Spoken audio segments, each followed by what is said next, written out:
नमस्कार। आप देख रहे हैं क्वालिटी लर्न पॉइंट। 13/12/2024 की अगर हम बात करें, एचपी बॉस धर्मशाला द्वारा सभी 8 विषयों के लिए जाने वाले टेट परीक्षाओं की उत्तर कुंजी आपकी जारी की गई है, जिसको हम प्रोविजनल आंसर की कहते हैं, जिसमें आपके सीरीज ABCD वेबसाइट पर आपके पास www.hpboss.org पर आपकी अपलोड कर दी गई है।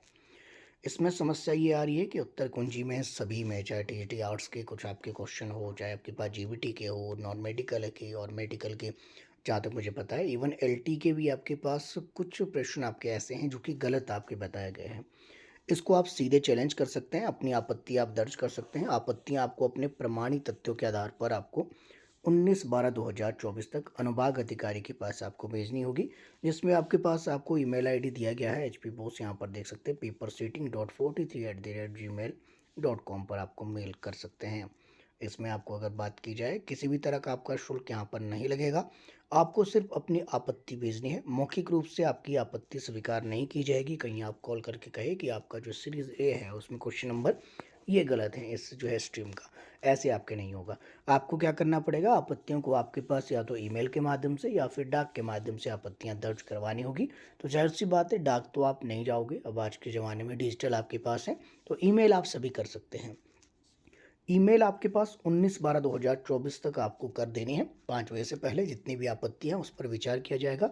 उसके बाद जब रिजल्ट निकाला जाएगा तो रिजल्ट से पहले एक बार फाइनल आंसर की तैयार होगी। उस फाइनल आंसर की के बेस पर आपका रिजल्ट आपके बनेगा। अभी मैं बात करूँ प्रोविजनल आंसर की और फाइनल आंसर की में लगभग कितना फ़र्क होता है, 2 से 3 मार्क्स का आपके फ़र्क देखने को मिलेगा। ये ऊपर नीचे 2-3 मार्क्स आपके हो सकते हैं, ये हर बार आपके होते हैं जब भी इसमें रिवाइज आपकी आंसर की आएगी। तो अभी आपने क्या करना है, आपत्तियां दर्ज करवा दीजिए, सभी करवाइए। वैलिड प्रूफ आपके पास गूगल से आप बिल्कुल भी नहीं दे सकते। कहीं गूगल का आपने क्या किया, आपने स्क्रीनशॉट ले लिया और आपके भेज दिया, ऐसा नहीं कर सकते। ऐसी बुक जिसका ISBN नंबर होगा। ISBN नंबर हर बुक के पीछे बैक कवर पे आपके होता है। उसमें आपके पास ISBN नंबर अगर है तो उसको आप एज ए वैलिड प्रूफ आप ले सकते हैं उस बुक को। बहुत सी बुक ऐसी मार्केट में बिना ISBN नंबर के आपके पास है, तो उनको वैलिड प्रूफ आप नहीं ले सकते। प्रीवियस ईयर क्वेश्चन पेपर को आप वैलिड प्रूफ नहीं ले सकते। प्रीवियस ईयर क्वेश्चन पेपर की आंसर की को आप वैलिड प्रूफ में नहीं ले सकते। बेशक वो एचपी बॉस ने ही पहले आपके उसका आंसर कुछ बताया होगा, इस बार कुछ और दिया है, उसको भी वैलिड प्रूफ के रूप में आप नहीं ले सकते हैं, ना ही गूगल को आप ले सकते हैं। आपको बुक्स को ही लेना पड़ेगा, वो भी ऑथेंटिक बुक्स जो कि आपके पास जो है ISBN नंबर वाली है। उसका आपकी क्या कीजिए, उसका फ़ोटो लीजिए। फ़ोटो के साथ आपने बताना है कि आपकी सीरीज़ ए है, आपके पास आर्ट्स है, मेडिकल है, नॉन मेडिकल है, जीबीटी है, जो भी आपके पास है।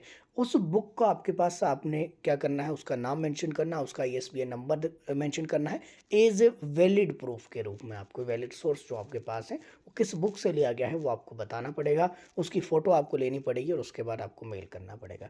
अगर आप सोच रहे हैं कि आप मेल नहीं करेंगे, कोई और कर लेगा, तो कोई भी नहीं करेगा, सब एक दूसरे पर डिपेंड मत रहना। अगर आपको लगता है कि आपके सही है और 1 से 2 मार्क्स आपको रहते हैं कि इसमें 1-2 मार्क्स में आपका यहाँ पर जो है क्वालिफाई हो सकता है, रिस्क नहीं लेना है, तो आपको खुद अपने लिए करना पड़ेगा। दूसरी मैं बात आपको बताऊँ, अगर वैलिड प्रूफ कोई बुक्स आपको नहीं मिल रही है, मान लीजिए गूगल आपका राइट आंसर कुछ बता रहा है, तो ऐसे में गूगल का स्क्रीनशॉट भी लेकर भेज दीजिए। एटलीस्ट कम से कम वो संज्ञान में तो आएगा आपके, कम से कम उसको जो है एटलीस्ट जो है रीचेक के लिए हम कह सकते हैं, उसको क्वेश्चन को आपके रखा जाएगा। ऐसा तो नहीं है कि आपने भेजा है तो आपकी वैलिड प्रूफ बेशक नहीं है, लेकिन उसके ऊपर विचार जरूर किया जाएगा। उसको एक बार जो है क्रॉस चेक किया जाएगा, क्या सच में यहाँ पर ये गलत है या फिर नहीं है। अगर वैलिड प्रूफ नहीं मिलता है, मुझे लगता है कि सभी इतना तो कर ही सकते हैं कि गूगल से सीधे स्क्रीनशॉट लेकर जो आप जो है क्वेश्चन नंबर मेंशन कर देना, आपकी सीरीज ये थी, आपकी स्ट्रीम मेट थी, और उसके माध्यम से आप इसमें आपत्तियां दर्ज करवा दीजिए।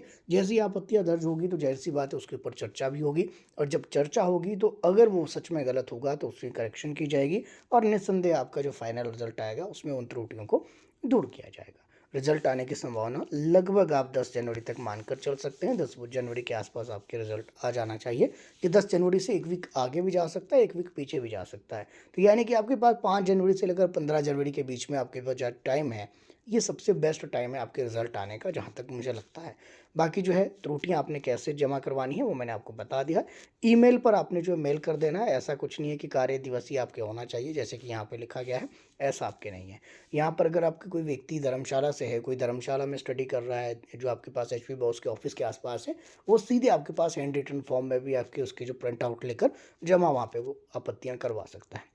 बाकी और भी कोई जानकारी और एचपी बॉस के जून 2025 के नोटिफिकेशन के जब भी अपडेट आता है, वो उस अपडेट के लिए आप मेरे साथ यहाँ पे बने रह सकते हैं। इवन आप एचपी टेट की प्रिपरेशन के लिए मेरे साथ बने रह सकते हैं। मेरे साथ बने रहने के लिए आप सभी का तहे दिल से बहुत बहुत धन्यवाद।